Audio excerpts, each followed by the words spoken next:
How you doing, folks? Welcome back to The Dead Truth. I'm your host, The Deadman, back with another zombie survival tip. Now, we've covered a lot of things, and I've been off, like I said in my other video, I've been off for a while. I'm sorry about that. A lot of drama. Don't really want to get into it. Let's go straight into the survival tip. Now, the thing is about zombie survival tips is that you are going to have to leave your home. You're going to want to travel. You're going to want to pick up other people, so on and so forth. What's your safest mode of transportation? This has been one of the most debated things in all of zombie survival tips. Max Brooks covers it in his books, Zombie Survival Guide. And you know what? He's right to a very large extent, but there's some things that he misses and just isn't right about. First of all, know your terrain. Know where you're going to be driving, how you're going to be driving. Know the fact that when, the zombie apocalypse hits, everybody in the mother's going to want to get out of town. Every freeway between here and Kingdom Come is going to be clogged with cars. Doesn't matter if you drive a big, Humvee military style, doesn't freaking matter. It's going to be clogged with cars. You cannot plow your way through that. I don't give a damn what kind of car you have. You can't. Well, my cameraman just indicated something to me, and I'm not going to go into it. Anyways, you can't plow through the amount of cars, so you have to choose your cars wisely. I know a lot of you are going, well, I'm going to get a Humvee, I'm going to get a big gigantic SUV, has a lot of room, yada yada yada yada. It's tough to take down, it's big, it's mean. You're all fucking wrong. 2 miles to the gallon. Exactly. 2 miles to the gallon. You got to think about gas consumption, folks. How far are you going to get on that big V8 gas guzzling engine? Not very far. It may be a good idea for the short run to try to get through some of the more crowded streets, or even trying to get through, crowded ghouls or zombies, to plow them down, get through this. It's a bad idea in the long run because you can't travel very far. And the thing about these gigantic, like, Yukons and stuff like that, they're not built to take damage.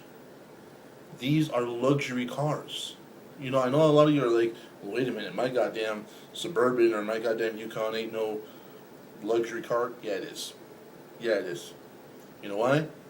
Flip a Jeep over, you flip it back over, and it still runs. You flip one of those things over, and you got to take it to a mechanic and pray to God that your deductible covers it. That's the difference, folks. Know your vehicle.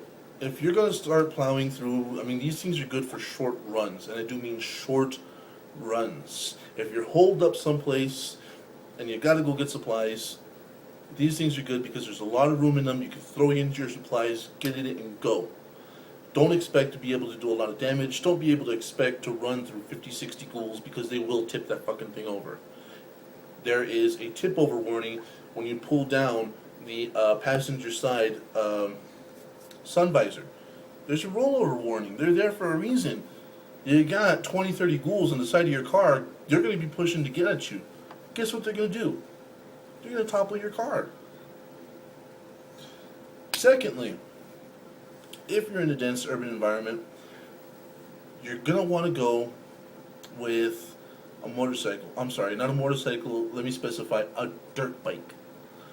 Dirt bikes are meant to be knocked over. They're meant to be tossed around. They're meant to be beat up and still go. They're loud, they're clanky, yes, I know, and not every single one of us knows how to ride a motorcycle, but these things take beating. Yes, you give up a little bit of safety for the mobility because you're still exposed, a ghoul can grab you. But if you paid attention to my other videos, you know about clothing. If you didn't pay attention, go back and watch them. These dirt bikes are meant for, 30-foot, 40-foot jumps to come down and land on those shocks and still keep going. These motors are meant to be tipped over, dropped, kicked, hit with other bikes, and keep going. And on top of that, in an urban environment, in a severely crowded urban environment, where cars clog up the street, you're going to want to be able to fit through those cars. You're going to be able to want to fit through that line of cars because everybody will obey the rules, and there will be that little distance between the two cars that you're going to want to be able to squeeze through. A dirt bike is ideal. You can think crotch rocket, but you know what? Crotch rockets, they're unsteady. You can think Harleys, but Harleys are extraordinarily loud. Anybody who's ever lived near a biker bar knows that. Yeah.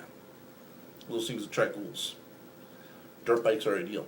They're small, they're light, they're portable, they take a beating. If you're going to be doing a lot of cross-country driving and doing distance driving, stick to the back roads, folks. Stick to the roads that, people don't really know about, because in a panic, they're not going to be thinking about these roads, they're going to be thinking about the freeways. They're going to be thinking about the main roads, how to get out of there. Whiskey. They're going to be thinking about, what freeways to take, how to get here, how to get there. On these long trips, you're not going to want a tank. You're not going to want a Suburban, you're not going to want a Yukon, you're not going to want even a Trailblazer or anything like that. You're going to want a hybrid. Or even an electric car. The reason for this is you want to go as far as possible on as little fuel as possible. Let's face it, folks, you're going to meet other folks on the road, and they're going to be after your gas, or you might be after theirs. I don't know what kind of person you are, but the fact of the matter is, fuel is going to be scarce. If you're going to be doing long distance driving, you're going to be trying to get somewhere, you're going to want a vehicle that consumes as little gas humanly as physically possible. A hybrid, an electric car, or those cars powered on hydrogen. You're going to want those vehicles because they will carry you a very long distance.